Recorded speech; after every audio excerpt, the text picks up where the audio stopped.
সইতে আর পারি না, মুখ ফুটে আর বলতে যে পারি না। কাঁদি আমি একা একা, কপালে ছিল লেখা।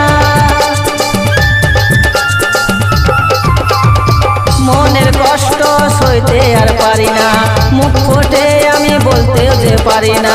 কাঁদি আমি একা একা, কপালে ছিল লেখা। আজ আমি সাথী বড় যে অসহায়, বাঁচে থাকায় আমার হলো রে বড় দায়।